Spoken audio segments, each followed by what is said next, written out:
Good. Did one of you confirm the number for me? 65. It is But 60. I just remember because it's just like one added from last time, which is one before that. It's just quick maths. Great. All right. You know how it is? You're a tool. You're a tool. You just can't count. This is when you cue the music, Harry. Right now.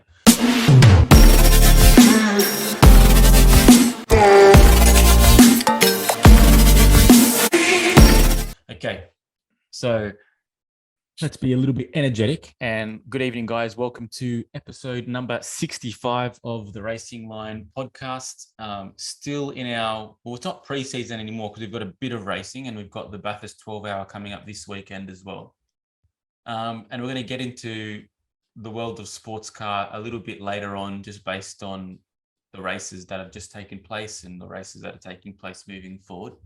But being a Formula One podcast, and it being the off season and the anticipation for Drive to Survive kind of starting to amp up for the general population, for the general Formula One fan, I wanted to be a little bit optimistic in 2023.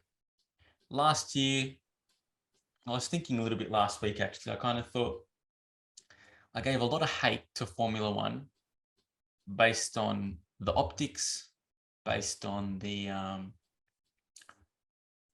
issues or potential issues with DRS, based on the formula not working as much as we thought it would, based on the track. So there was a lot of negative rhetoric that came out of the podcast about Formula One. And I was thinking, and this might be a title for the podcast, is the issue us and not so much Formula One? Elaborate. Oh, by the way, the whole team's back for the first time in ages. Yeah, which is good. That's true. That's something that is a reason to celebrate. So welcome back to Joseph and Harry joining me on the pod for the first time in about 3 months, 4 months. It is exactly 4 months because my little boy's 4 months today. But let me elaborate on my... It's about time you got your priorities straight. Pardon? It's about time you got your priorities straight. He literally just went to bed. He almost made me late tonight. But let me elaborate on this idea that I had before. And it's this. The modern sports fan, whether it be a basketball fan, a football fan, kind of someone under the age of, let's use 25, is more interested in people than teams, I think. And I think there's a case to be made for people being more interested in Steph Curry and LeBron James and Tom Brady than they are in the teams that they follow. And they will change teams with these sportsmen that they follow. Now, you might be saying, what does it have to do with Formula One? Let me bring it back to Formula One. As older fans, people that have evolved with the sport over the last 20 to 25 years, we are, well, I'm talking personally for myself as well. I'm very much a motorsport enthusiast more than I have any interest in singular drivers. Hence probably the negative connotation towards Ricardo in the past, even though he's an Australian fan. Do you call Shannon's because you're an enthusiast? But with these younger fans and the new breed of Formula One fan who has been engaged in the sport purely through Drive to Survive, they might not be so interested in how passes take place. They might not be so interested in classic tracks. They might not be so interested in bigger braking zones so that we have more authentic maneuvers. They might purely be interested in Formula One because it looks cool. They might have played Mario Kart growing up, where you've got all these different bits and bobs where you can go faster than the person. You've got all these little strategies that take place, advantages in the race that kind of give you your boost, etc. How good would it be if they started throwing banana peels at the mate? It would definitely change the formula. I'll give you that. But just to finish, is Formula One fine for the new fan? That's obviously that it is bringing in, because the price of Formula One, and we'll get into this a little bit later on as well, has skyrocketed based on how much people are willing to spend on it now, based on the consumer base, based on the amount of eyes watching the sport. And is it us, the older fan, the more traditional fan, that kind of needs to look at Formula One with new eyes and see the success that it is. Now, that was a very long-winded introduction, but I think it gives us something to discuss. You're What like say the you Jordan. both? You're like the Jordan Peterson of motorsport podcasts, man. You just delve so deep right there. I want to hear your opinions on that idea. I think your point has got some legs to stand on. I think more than anything, when anyone grows attached to a team, a player, a motorsport driver, realistically, your brain sort of just has to attach to a story. It usually just attaches to a story or a feeling, like initially, and you sort of gravitate to that. So I think like what Drive to Survive probably does very well is it puts the characters that play on a weekend in a story, and depending on whose sort of charisma or character you gravitate to, whether you like the super happy jovial guy, you like the more stoic kind of person, you just like a team's colors, and you might like end up liking Gunther Steiner, and then you sort of build an attachment to Haas. So however sort of that cookie crumbles, I think what that allows, it allows a person to build a emotional connection with a team or a driver, either or. I just don't think that what Drive to Survive has after that is unless you just want to use it as sort of entertainment to watch it once a year, like you watch Stranger Things and say, oh, what happened this year, like a yearly sort of binge. If you actually take the sort of deep dive into then following the sport, number one, I don't think Drive to Survive stacks up to sometimes how good a championship can be. Number two, you then sort of see where it was fictitious or where the bullshit starts and where it stops. And then also after a certain amount of, I don't know how many years, I think you either have to make a connection with the sport, or it's going to be superficial. So unless you want that superficial fan, or unless the fan wants to just have a very base level connection, well, let me throw this to you then, H. Growth in there. Let me throw this to you then, H. So Joseph's kind of just said that there needs to be a connection that's fostered and built, starting maybe with Drive to Survive and then moving into the sport.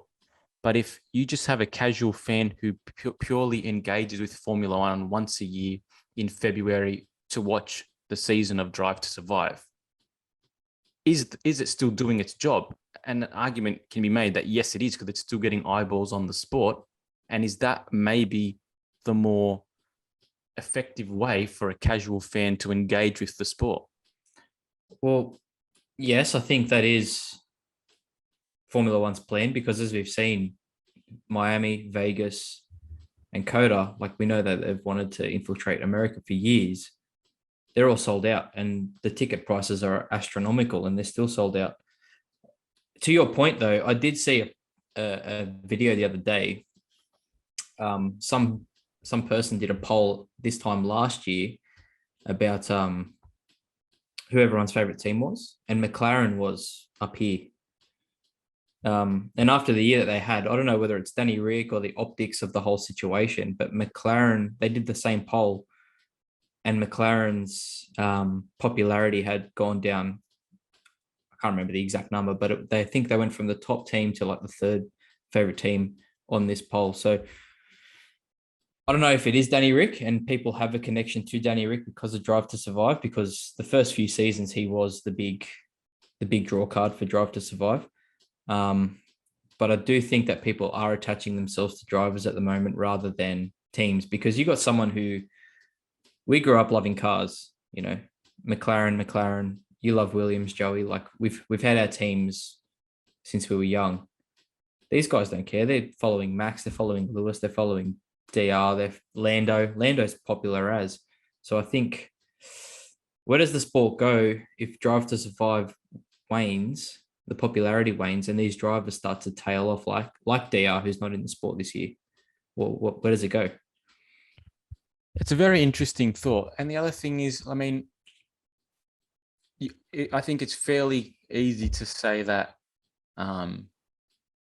humans enjoy watching trashy TV or not trashy, but like drama-filled TV shows and things like that. So I think from like a Drive to Survive point of view, even if they have to manipulate the story to make it more engaging, I guess that makes sense. And for the untrained eye, it probably looks just as seamless. And in the past, we kind of said, well, once people start watching the racing, they're going to realize that it's not like it is in Drive to Survive. My thought is, kind of just thinking about like my sisters, right? My sisters have always been somewhat interested in sport by default because they've got 6 brothers that are avid sports fans, regardless of what it is. If it's rugby league, if it's soccer, if it's Formula One, like they will understand and pick up something purely based on it being around them so much. With Drive to Survive, like for all 3 of them, the ability to make connections, regardless of how, fictitious they might be with, their loves, Charles Leclerc and Carlos Sainz, and who does Elizabeth like? Joseph? What's his name? I saw one of my Orlando. She's a Lando guy. I saw one of Like- I saw one of my sisters put a picture on Instagram yesterday wearing some t-shirt. A DR she t-shirt. It was a DR t-shirt in some restaurant, and she tagged Danny Rick, and I just saw it and I thought, wow, that's like, I want to know what the plan is here, but like, is that high hopes or what? Well, let's his throw back merch, to Harry. his because- merch is insane. Yeah, you're like, think about Michaela as well. Like, no interest in the sport except for DR. Pretty much. Yeah. When he was back end of Red Bull, she started getting, I think it was Drive to Survive as well. Like, but back end of Red Bull, kind of start of Renault.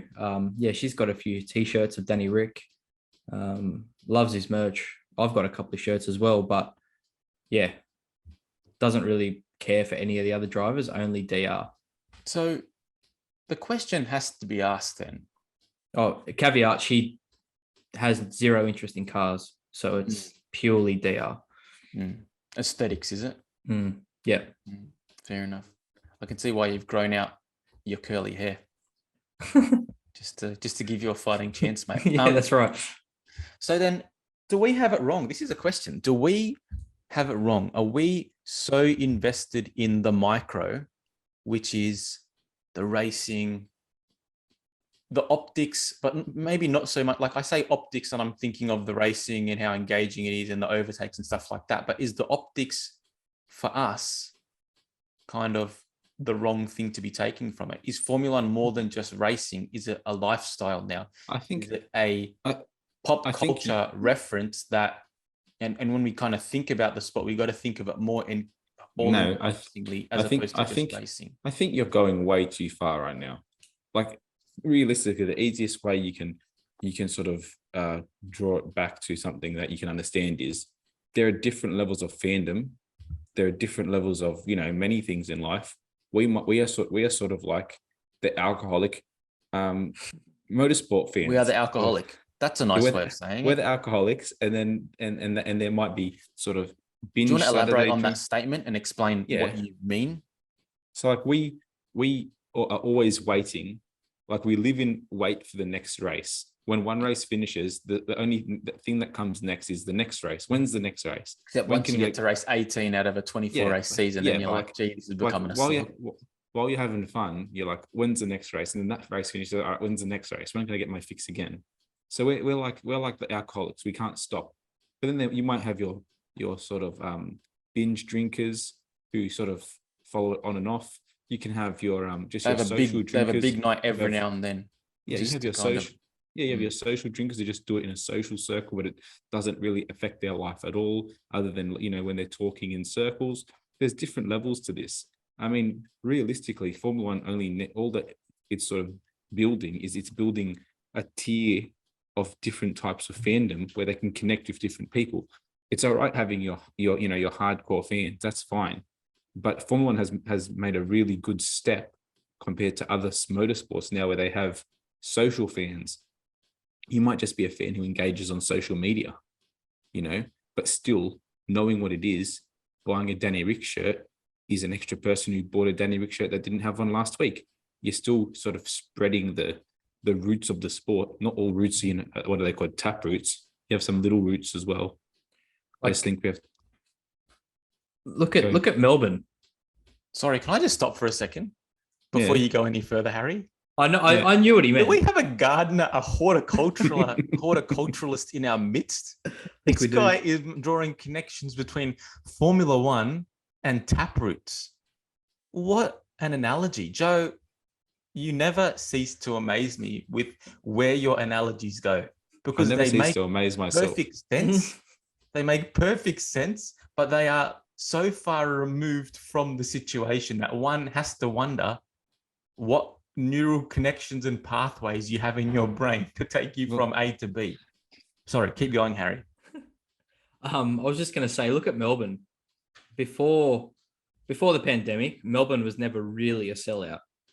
I went last year and it was mayhem. On the Saturday to watch qualifying at 5:00, I had to get there when the gates opened at 10 to get a decent vantage point because I was general admission. That's never happened before. But what I want to, I am interested to see if that was a sort of lack thereof kind of phenomenon, because it wasn't sold out there for even 2 faster years. this year, mate. Sold out so quick this year. Yeah, it's true. Sold out in 16 minutes. I think that Formula One is becoming sort of like getting that sort of same vibe as like going to the races nearly.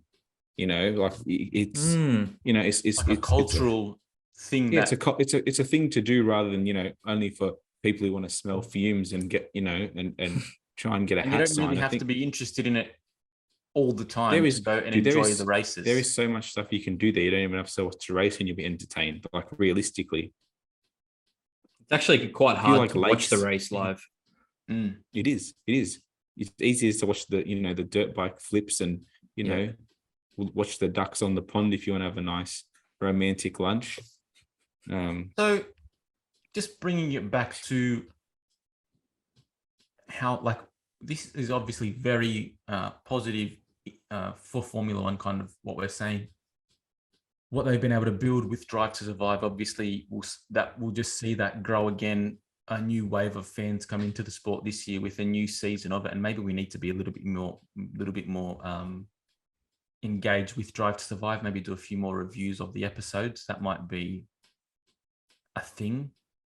It might be a thing, but something that did happen a couple of weeks ago that probably needs to be discussed. So we spoke you guys spoke about the news of Audi joining Formula One. Did you say Audi? Pardon? Audi. The Four Circles joining Formula One. Great for the sport, buying a current infrastructure, giving it a bit of a polish, some would say. A couple of weeks ago, we had the news that Andretti had put a second bid together for Formula One. The first bid fell through. Formula One said, go bring some OEMs and then we might take you a little bit more seriously. Pretty quickly, Michael Andretti went and got Cadillac, a huge American automobile, huge company under the GM umbrella. Went back to Formula One, and again, there seemed to be quite a lot of interest in media world from the casual Formula One fan. But within 2 days, the rhetoric coming out of Formula One was not very positive. So while they are trying to cultivate this American audience, while they are trying to build the sport, at the same time, there are things that they're doing that are very much counterproductive to that goal. And what did you guys make of the whole Andretti situation? I have a massive bone to pick about this whole situation. Just from how big a bone? Explain it to us. It's like the big Is it a like the tibia? T-bones. It's like a T-bone. A T-bone. You can't eat the steak without hitting that bone. It's going to get you. It's annoying. All right? Yeah.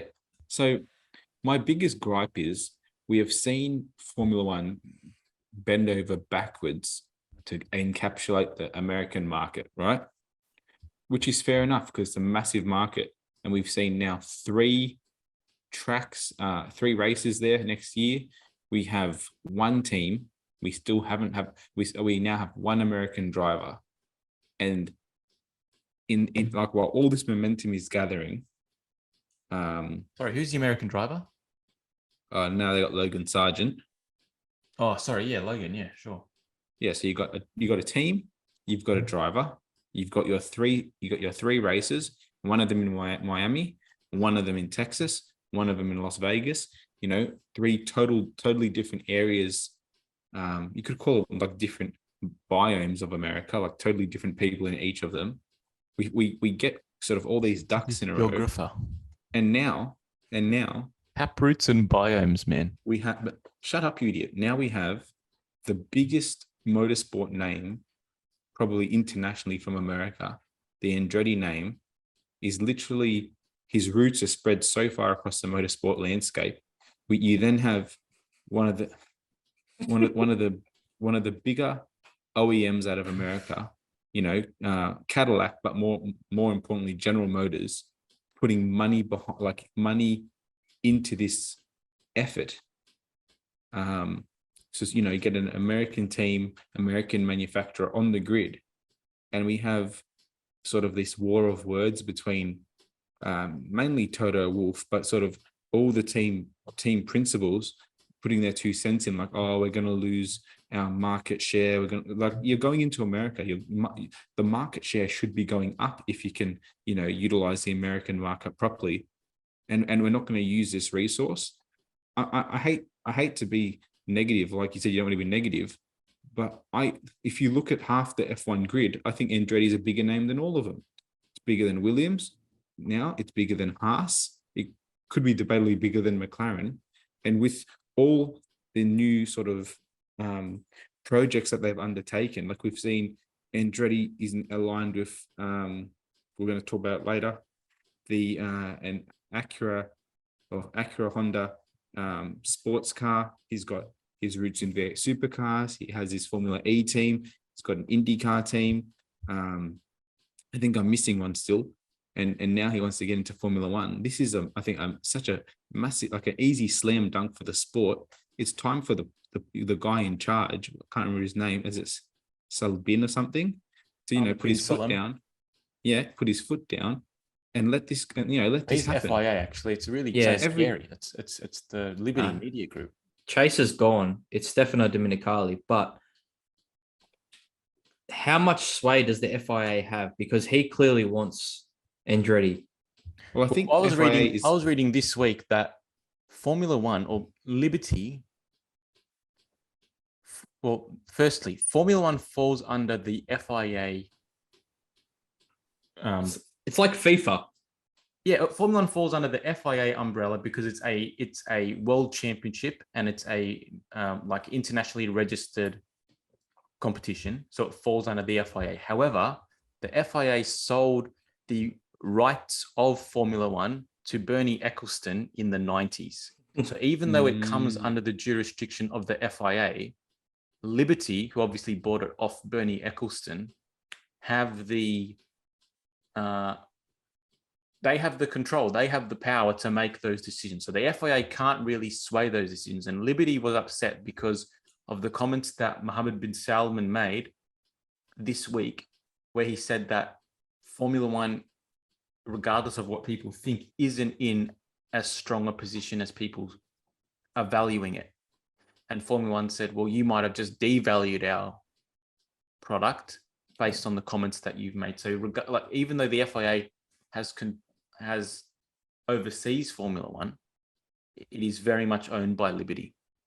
They did value it at $20 billion. There's probably something like, well, how much was the Saudis going to buy it for? Wasn't it 400 million or 400? Was it that much? 14 billion. For some ridiculous amount of money. Formula One have valued themselves at $20 billion. There you go. Which is insane. Yeah. It's probably not as insane as you think. If like Manchester United are valued at $5 billion, sorry, that's one team.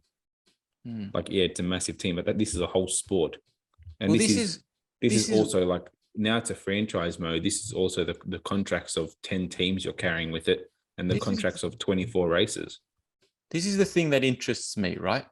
Because every industry, every sport, particularly motorsports, ebbs and flows, right?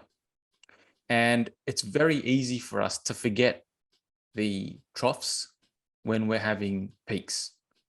It wasn't so long ago that Formula One needed to fill its grid with 3 very much underperforming teams, 6 very underperforming cars to fill a 20-car grid.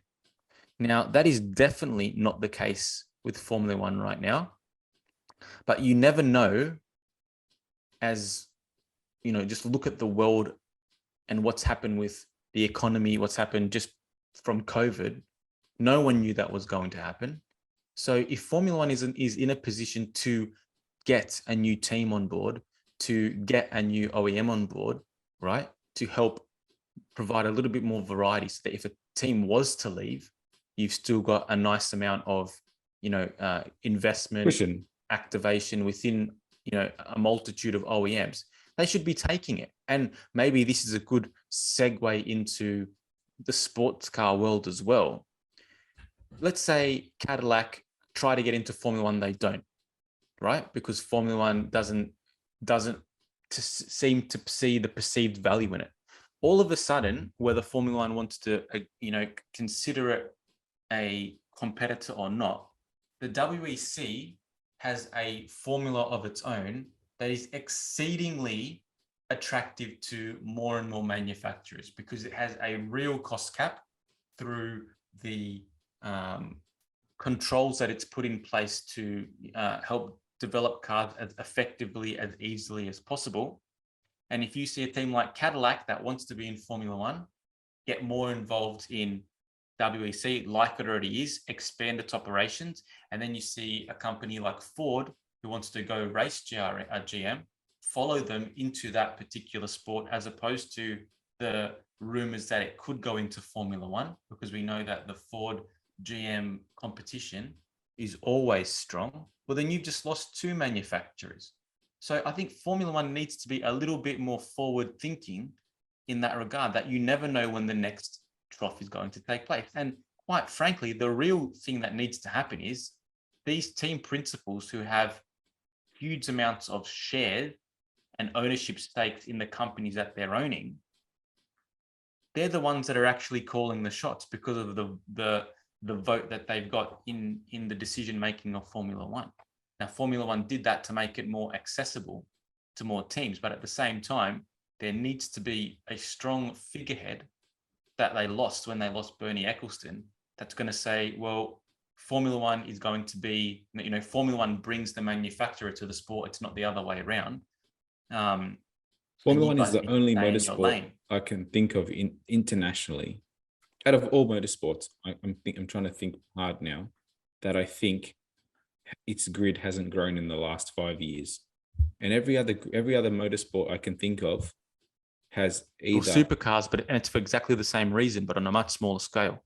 Well, even if the grids haven't grown due to the wreck sizes, there are more teams involved. So the teams have shrunken in size, which has allowed more teams to come in.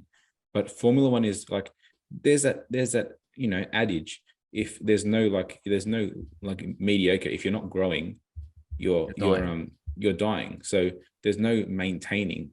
And Formula One has been growing in terms of the amount of places it's visiting, the amount of money it's bringing in due to the races. But realistically, you can have 30 races lined up, but if one team pulls out, you then have a really substandard looking 18-car grid. I don't understand, like, that I don't know if it's a perception that 20-car grid is the perfect size grid, because the 20-car grid was a small grid until the last maybe 8 years or something. 24 cars was a normal grid for a long time. Do you think the last financial crisis has deterred Formula One into allowing more OEMs in? But wouldn't you want wouldn't you want more OEMs after a financial crisis? Well, like if you think of last time.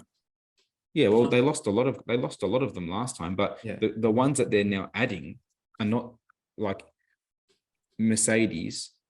We were going to add Porsche. We're adding Audi. We've got Ferrari. Ferrari won't leave because of the pride aspect. But like realistically, another financial crisis, that's a lot of money for and these are all boutique manufacturers. General Motors is a company that sells the most bare bones car, like the cars that you sell every day. Like they're like the Toyota of America. Why would you not want a company like, yeah, they're branding as Cadillac, their exotic car, but this is a brand that owns a lot of different, lower market cars, which sell a lot more cars than your boutique cars do. I fail to understand the logic of it. Yeah, Cadillac is a great name. It's probably not as exotic as Audi. It isn't.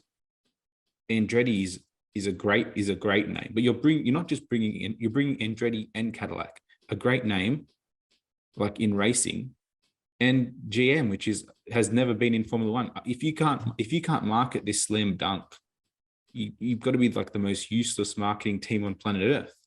Do you know, since the financial crisis, the only OEM that Formula One has brought in, It's and Mercedes. they left because of the financial crisis, Honda. they brought in Mercedes and they brought in Honda. And Honda came and left since that crisis. Well, Mercedes is the old Honda team. So if you look at the most closely related industry would be MotoGP. They have brought 3 OEMs in: Suzuki, KTM, and Aprilia, and one of them has left. And they are still in a position where there is a much greater share of engines and development. And if you look at Formula One now, you've got Renault, who are literally running their own engine, and you've got Mercedes, Ferrari, and Red Bull powertrains that are facilitating the other 18 cars. But it's not even that. Like we saw this year, a team dropped off the grid in MotoGP. No one batted an eyelid. There's so many bikes. There's so many competitive bikes. You could lose. You could run, like you don't want to, but realistically, you could run a field of Ducatis in MotoGP and the product would still be awesome. Like Formula One's product, I think, is good. It's not that good to lose OEMs, but also Suzuki left. We already know now there's going to be another Yamaha team in there next year to fill up those numbers straight away. And realistically, no one's really sort of stopped to think, oh, like what's going to happen. But if the same thing happened to Formula One, it would go into sort of low level. It would lose a lot of that value that it's got. Or would it? I think it would. I've never heard anyone say that 20 cars is the perfect grid size in Formula One. I don't think I've ever heard anyone say, oh, this is the sweet spot. The only reason it's the sweet spot is because teams don't want to share the profits. Do you think I'll throw this to you, Harry, to answer this? But do you think that part of the, like, you look at IndyCar, you can have a 36 car grid, right? And like we look at it and say, this is phenomenal. It's great racing. It's engaging, like all the way around the lap. But this whole notion of Formula One and its prestige and its elusiveness and its kind of the mystique that surrounds it. Is there some level maybe in the teams and Formula One itself that doesn't want to allow more teams in? Because yes, you get a bigger grid, which is awesome for us, we think, and awesome, we think, for the sport. But then does it detract from the elusiveness of it? If you've got another team that wants to come in, we say yes, and you've got another team that finds it more valuable, than they want to try and make a bid as well. So is part of it, and I don't think it's right, but it's part of the thinking maybe that they've got to maintain some level of, it's difficult to get into this field. I see your point. I'm not saying I agree with it, but I'm just trying to justify their decision. I see your point, and I understand the whole mystique. They want to, all that kind of stuff. But I genuinely think it's all about the bottom line for these guys. Someone There someone is like no Toto, excuse. someone like Toto just wants, they got their team's best interest at heart, right? And they don't care about the sport at the end of the day. They just want their team to be on top, getting as much money as possible, keep developing the car, keep winning. But that's why they shouldn't have any sway Yeah, in the decision making but of I the agree. growth of the sport. I agree but with you. he's the exact sort of an exact correlation of how it's totally polar opposite. The F1 teams for the last 3 years have been saying the calendar is too big, and F1 does not give a fuck because we are going to as many races as we can to pump as much money as we can. All right. At the same time, now they're going to listen to the teams in terms of we don't want another car on the grid. I mean, you can't pick and choose when you want to listen to the teams. The teams should never have a say. Arsenal doesn't go to the Premier League and say, we don't want to play this game on Sunday. Can we push it back to Tuesday? It's like, no, you're playing on Sunday. These are the time slots. I don't understand. Like, you can't hide behind the shield that you're batting away at one stage. And, no, got to discuss it with the teams. It's a franchise mode. At the same time, we're going to go to more races. We've seen in other sports, in other franchise modes, like look at NFL. You have the drivers or the teams, I suppose, have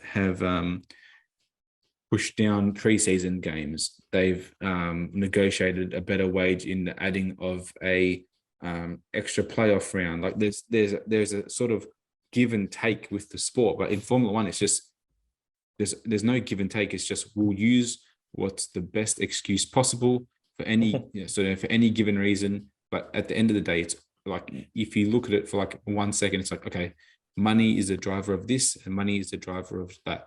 We're going to promote COVID rules because we're going to be able to race, make money. We're going to say no to cutting down the season because we're going to make more money. We're not going to add another team because the teams will make more money. Can I throw one more question to finish this Formula One segment then?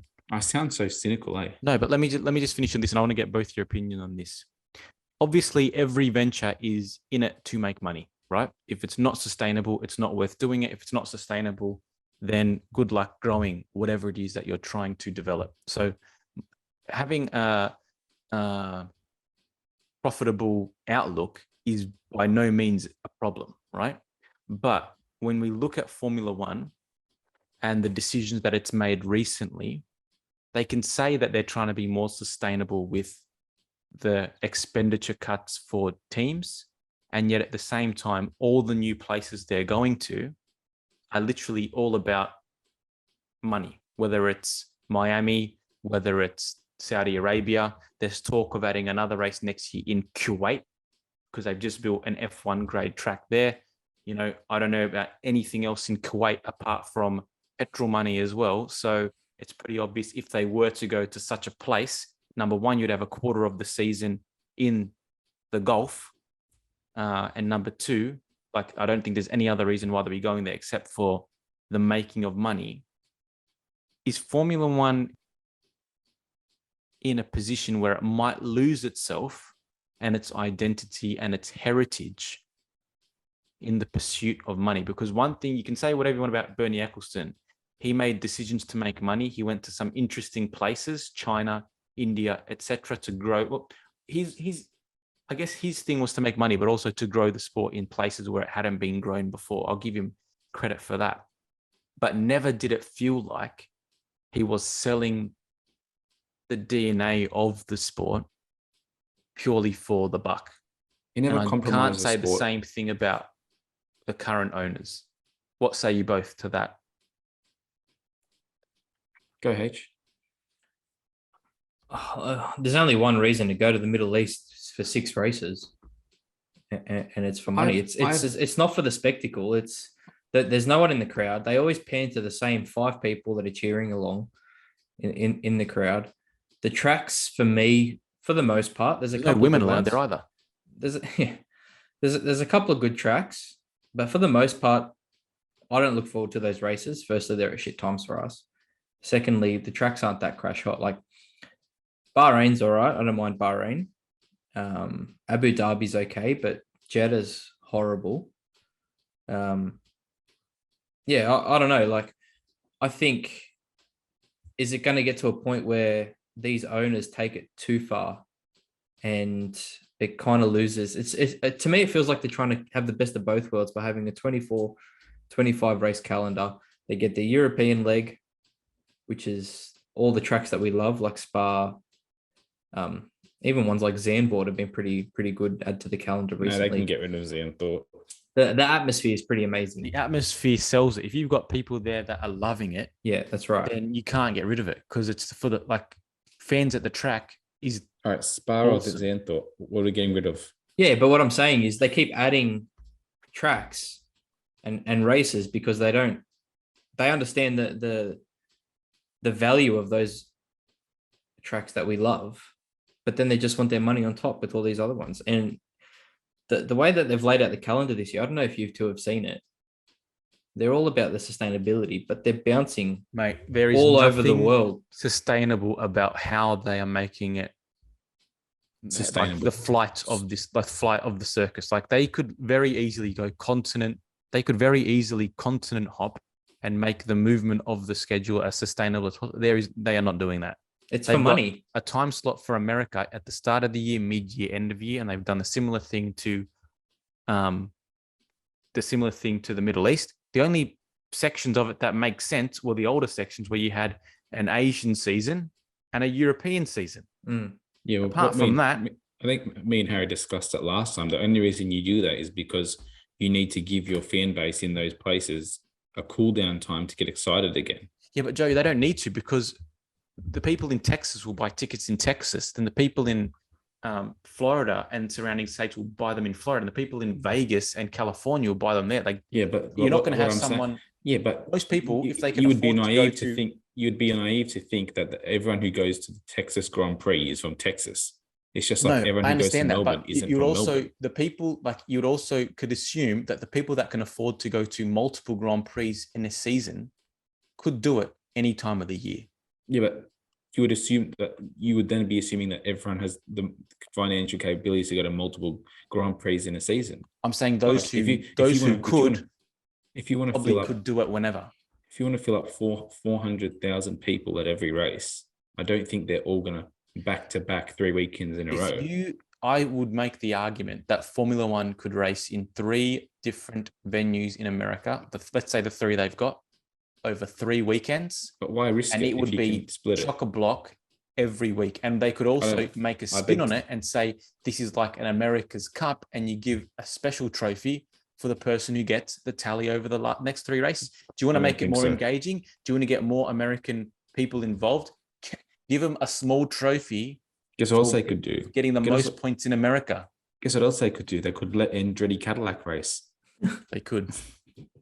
I think our positivity lasted half an episode. No, it's valid though. I think it's valid. My main gripe is, all right, so these teams want as much cut of the pie as they can get, right? Fair enough. These teams are able to get $500 million worth of funding every year, which has now been cut down. So you're telling me that if this $500 million worth of funding has been cut down, where are they going to spend this extra money? They can reach into those back coffers and most probably get that money back. Why do they care about the split of the pie from the championship? Unless you're like Williams or maybe Haas or one of the smaller teams, I don't understand.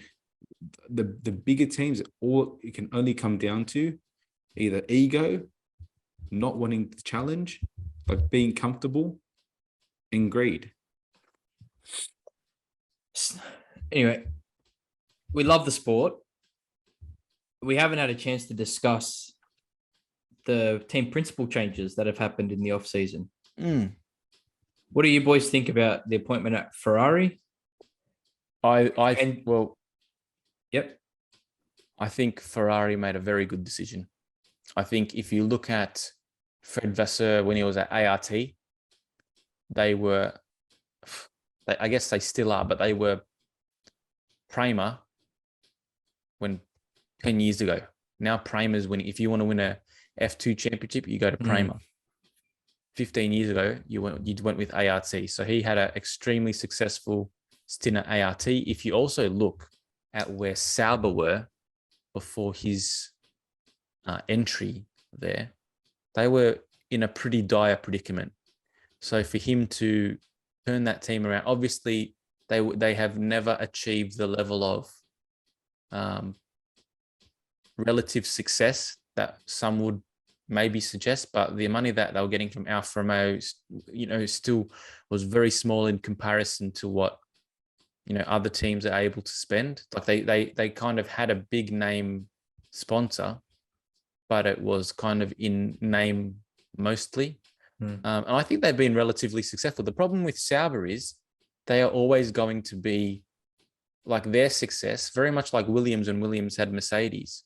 When the Mercedes engine was good, Williams was okay. Oh, actually, Williams were horrible as well. But we saw, Sauber somewhat competitive when the Ferrari engine was OP'd.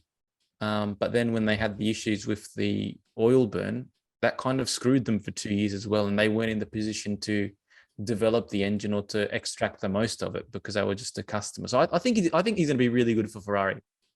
I think he's, an old wise head, and that's probably what they need. They probably just need someone who is, like we talk about Ferrari in recent years, having this, like they make the wrong decisions all the time. You got a calm head, you've got an experienced head who's been there, who's done that.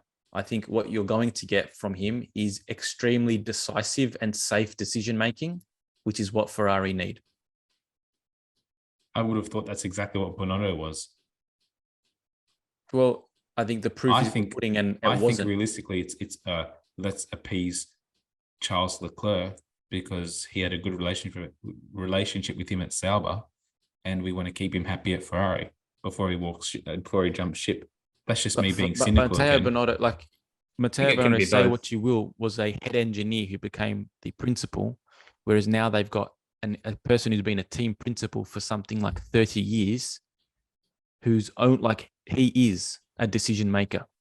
Whereas Bonotto went from being a designer, very successful one at that, to managing all aspects of the team. I don't know. I'm with that pick in particular. I want to reserve judgment. I've no dog in the fight, but for me, when I heard it, I was just like, seems logical, makes sense. Well, let's go from there then to Seidel at our Audi, Sauber Audi. H, what do you think? Well, apparently he asked Zach Brown to leave earlier in the year. So obviously Audi's had their eye on him because, he's got ties to the Volkswagen group from his Porsche days. I think he'll set up a pretty phenomenal organization. It's interesting. They announced that they're not actually putting in a team principal this year. It's like some sort of manager that's going to do it at Sauber. Isn't Seidel there this year? No, he's the CEO of Sauber. I think he'll be de facto team principal though. Yeah, well, it'd be interesting to see how that dynamic works. But what kind of impact do you think it's going to have on McLaren? Well, this is before we even talk about the obviously Andreas Stella is now the team principal at McLaren. Another engineer. I think the more telling situation is if Seidel thought that McLaren still had higher that they could go based on their system, based on their operation, and he thought it was more like he had a better chance of doing it with McLaren than Audi, I don't think he would have left. So why, for they could me, have just offered him more money? No, because I think he could have gone back to Zach Brown and said, listen, this is what they've offered me. This is the thing I see in McLaren. Match me. And I'm pretty sure Brown would have matched him. What I think is that he sees more potential in the new venture, which doesn't fill me with confidence based on the McLaren trajectory of last year. Let me say that. I will say this.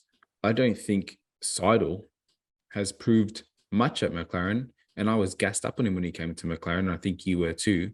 And realistically, we didn't see much. I would 2021 was pretty I would awesome. counter that Yeah, and okay. say So we developed one decent car, and then after that, the Hey, wheels fall off. Like are you he forgetting never- the trajectory never- of McLaren over the last 2.5 years since Yeah, he's been but- there? It has been- I'm remembering this. Year. Even we are calling last year a failure. The team. It was a failure. It was a massive underachievement. I disagree and that it was a massive you underachievement. You might be looking with rose-tinted glasses, but as a team, no team ever said so much and delivered so little in my memory. Like They are being very quiet this offseason, which this is year good. they are being very quiet, which there's only one way to be after the year that they just Well, had. sorry, just to rebuttal once more. We are talking about this being a sorry, I'll get to this in a second. We are talking about it being a failure of a season. And yet, and I don't want to bring it back to this, but do you think if they had two drivers performing at Lando's ability last year, it would be the failure that we are calling it now? And if I'm just going to say it like this: McLaren have been discussing winning championships. That has been the discussion around the team. That has been the aim every of the team team for in about every sport, in every Williams don't come around out the at world, start the of year goal and say, is always this to year win. our goal is to win the championship. Toro Rosso don't do that. Haas They don't have that. ambitions for that. Okay, But they should. regardless. Yeah, okay. They don't have ambitions for that. McLaren have ambitions to make a dent in the championship. And yes, maybe in 2022 they made a small hailstone dent in that championship aspirations. But realistically, for what they have been aiming to do, like publicly, they have not matched that. And okay, you talk that about Red if Bull Danny said Rick for if Danny 9 Rick, years that their goal was to win the championship, and they lost to Mercedes for 9 years. They were still winning races, though. they were They were still McLaren won still- races. one race. okay, dude. There was no Same goal. There is a goal to win races, but there is also you have to be realistic. If it was either McLaren speaking sort of hyperbolically, or maybe this is what we would like to achieve one day, that's fair enough. But the way they were speaking about it was we are bringing in Seidel, we are signing Lando to a long contract, we are bringing in Danny Rick, a proven race winner. Yeah, it didn't work for Danny Rick. It somewhat worked for Lando, still hasn't won a race. I would say at the same thing, Seidel he's proved that he can make a competitive car in terms of we can be the best of the rest in terms of teams who aren't going for the championship. But other than that, I think I'm not going to call it a failure, but I'm just going to call it lukewarm. All right, To me, moving on. He's Sorry. proved nothing.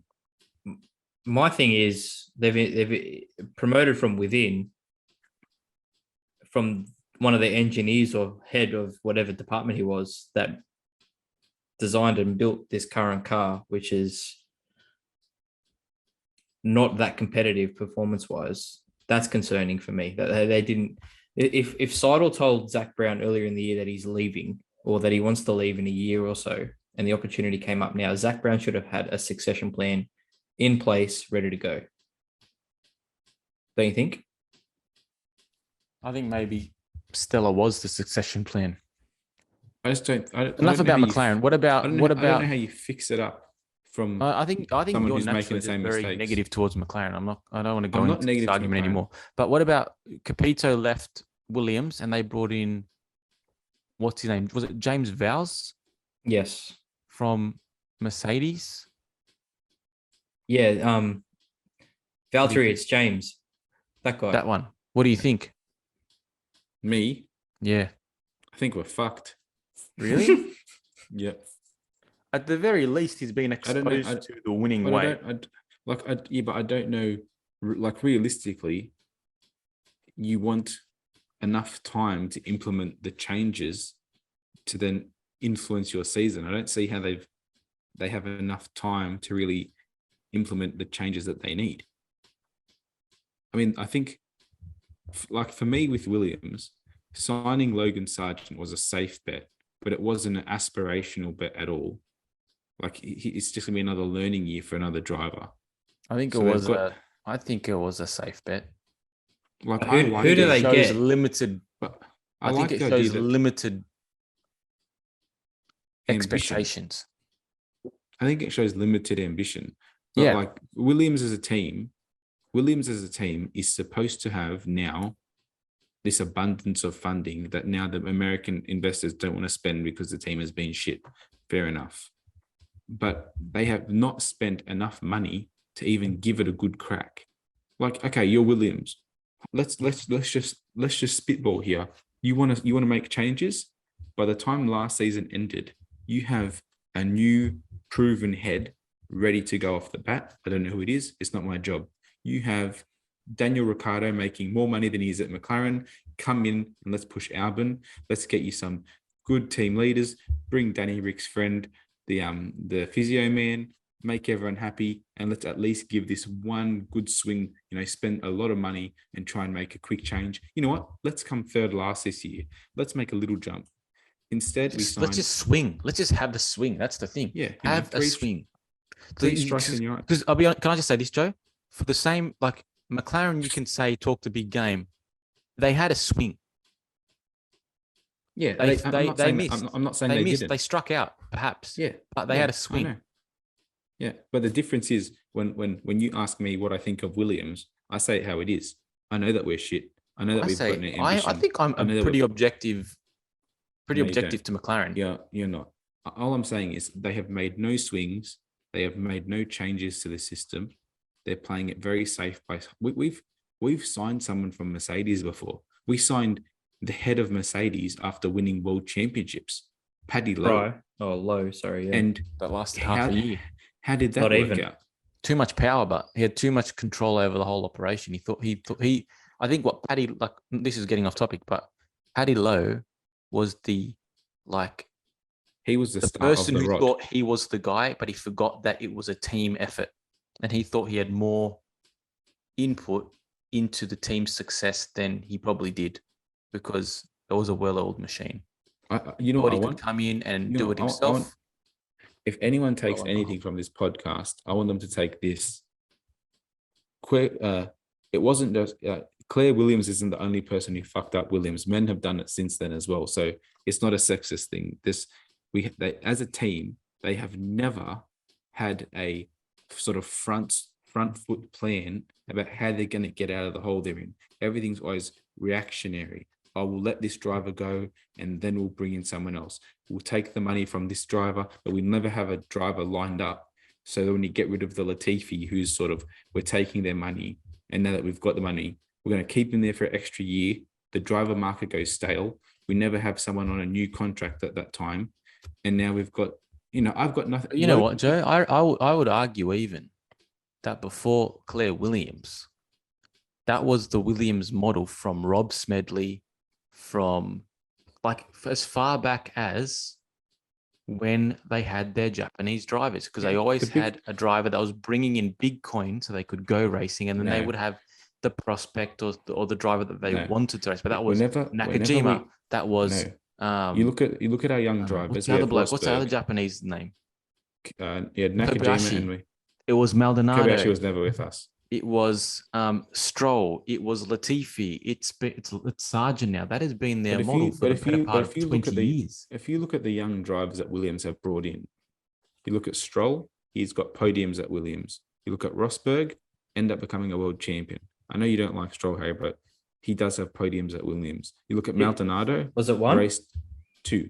You have Maldonado, race win for Williams. Until Latifi, no one was consistently that bad and showed that little for that long and still never lost their job. Yeah, but the last time, the last time that Williams had a driver lineup that was purely based on potential as opposed to someone bringing in money, was Mark Webber and Nick Heidfeld. No, Rosberg was a good driver. when he was there. But the thing is as well, like this goes back to when they signed Massa. They had a great car and they signed Ferrari, like Ferraris used by a driver. And the thing is, they had a great car because that Mercedes engine was the best engine and they were the second best chassis, and the engine accommodated for all the problems. Was VB Massa's Yeah, they had- teammate back then? Yeah, they had Valtteri and they had No, Valtteri Massa. was gone by then, wasn't he? No, he wasn't, man. He was there. It was VB and Massa. This is my team. I know it. So what happens was they build a false sense of security. And ever since then, they've been one step behind the 8 ball. And I wish this guy all the best and good luck. I just don't see him having the time or the tools, if what these guys are saying is true, to turn it around. But who do you say driver-wise? DR was quite clear in saying he didn't want to go to the back of the grid. Yeah. Rule him out. Who else do you go for? Objectively, If it was my job, Mike Schumacher before you go to Logan Not even. Sargent. I wouldn't even. I would have chased one of those young guys from IndyCar, one of those Yeah, winners. Colton Herta. Yeah, why not? Like Fair if point. you're gonna if Alex you're gonna Palou. if you're gonna bring an American, as in Logan Sargent, why not go for the top G American at the moment, who at least everybody is getting excited about.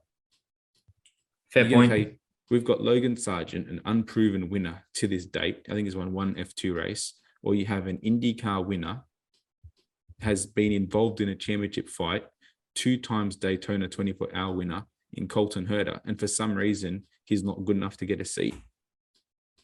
Just swing. Just make a swing for something that, you know what, if it hits, it hits. But if it doesn't, at least, you know, your driver isn't 7 seconds behind everyone else and only has 2 memorable performances in a wet qualifying and a wet practice. So That's I all think he has. And decided the 2021 championship. Yeah, sorry, Mm. I forgot we had George Russell. That was a good bit of business, and the poor guy was in the team at the wrong time. Yeah. But even But even after that Russell- that was more fortuitous based on their alliances as opposed to them seeing talent. Like It obviously was, they but saw I think- talent in him, I think but Mercedes them equally bringing in- wanted him in a car. I think them bringing in Albon as well showed the same kind of foresight into bringing a bit of talent in as well. I But it's think two cases out of 10 problems we've just mentioned is not enough to get you off the bottom of the grid. So I think if there's one common thread throughout this whole podcast, when we think about the desire for Andretti to come into the sport and Formula One sitting on its heels, when you think about obviously these teams. I want to jump ship. That's why I want Pardon? to jump ship. I want to Who? jump ship. Me. Well, I think we're going to talk sports cars next week now when we've got the Bathurst 12 hour as well. Yeah. You want to give them a 90-minute podcast. 60 minutes is nice. 90 minutes is too long. So I reckon And- we save Daytona for next week. We'll do a Daytona and Bathurst one.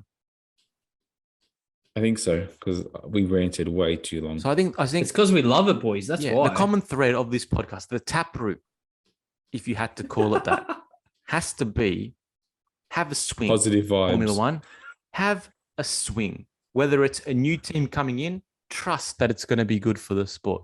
Trust that it's going to build the exposure, that it's going to build the revenue, that it's going to build. Trust in what you've got. If it's these teams that are racing, talk your big game. Hopefully you can back it up, because from what the boys have said, McLaren hasn't backed it up, and McLaren didn't deserve to back it up last year, purely based on the liveries that they presented. But to finish off, have a swing. Harry, Joe, it's bloody good to be back on the pod with you both, talking Formula One, talking the sport that we love. And Tristan's back next week, so we'll have even more opinions. Tristan will be back next week. Yep. So good to have him back again. It's been about 4 months for him as well. So I think we'll leave it there, boys. Happy days. As I would normally finish. Sorry, that was a little bit of a delay.